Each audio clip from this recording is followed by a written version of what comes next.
So I've known what I wanted to be when I grew up since I was 5 years old, because that's when I saw this episode of Sesame Street, Don't Eat the Pictures, in which the gang goes on an adventure to the Metropolitan Museum of Art. But they enjoy themselves so much they lose track of time and get locked in overnight. But they're gonna make the best of it, right? They explore the museum, they sing songs about what they find, they talk about how art is food for the eyes and the soul, but not the actual tummy. We don't eat the pictures. And they admire everything and learn from it. This flicked a switch in my head that museums were places where you could find information and knowledge. I wasn't familiar with them at the time, but now I'm all in on this. I'm 5, I want a job at a museum, give one to me.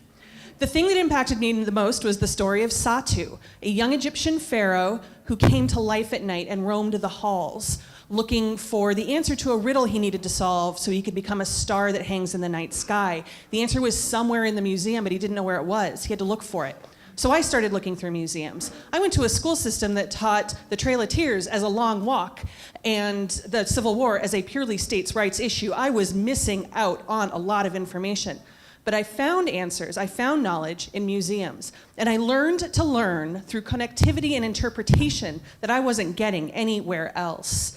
And I was lucky enough to have parents that indulged that desire and plenty of free museums to take me to.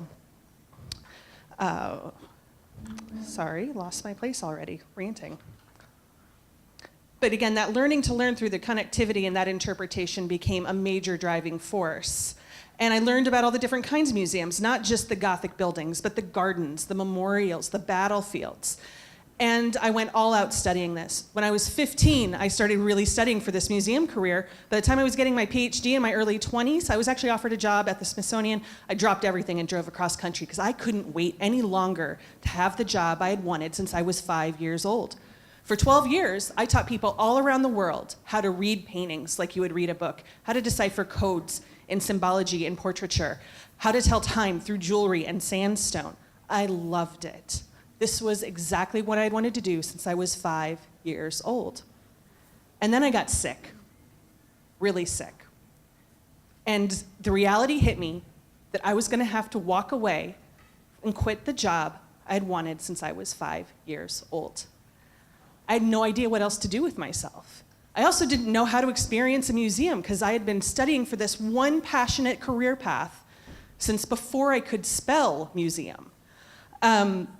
And I didn't go for about a year. I didn't set foot in a museum because the idea of doing so was analogous to walking out of the house knowing you're gonna run into your ex-boyfriend when you hadn't washed your hair in 3 days and you had no mascara on. That's how it felt. And I was really struggling to find a place where I could balance my passion for museums with my role inside of it. I'm not a museum creator anymore. I'm there to experience it. How do I shift that perspective but not lose any of the driving passion I have for it? So I gave myself a challenge. Go to one museum a month for a year. And it struggled at first. I used to go to 5, 6 a week. One a month seemed reasonable. And I kept going, and this list is actually a little outdated because I went to 7 in the last 2 weeks since I had turned these slides in, but I've been to 70 in the last 2.5 years. And each time I try and purposefully move how I'm experiencing that museum, not as the person who created the experience, but as the person it was designed to influence and be meaningful to. Over the summer, I was in New York visiting somebody who was very sick. The hospital was right next to the Met. Every cell in my body is anxiety, but I went to the Met and I tracked down every painting I could find that I remembered from Don't Eat the Pictures, that episode of Sesame Street that was still on view 30 years later. It was about 25 that I could identify out of about 60 that were featured. And I took myself on a tour of the museum, and I had my notebook, I had my professional notes, I had my catalog numbers, and I put them all away. And I went through the museum, and I just enjoyed it. Probably the first time I've enjoyed a museum in the way it was meant to be for about 20 years.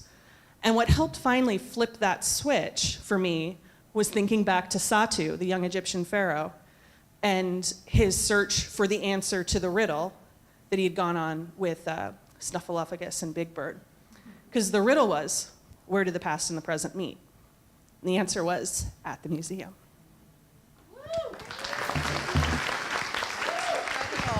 Thank you so much. She was brave. She went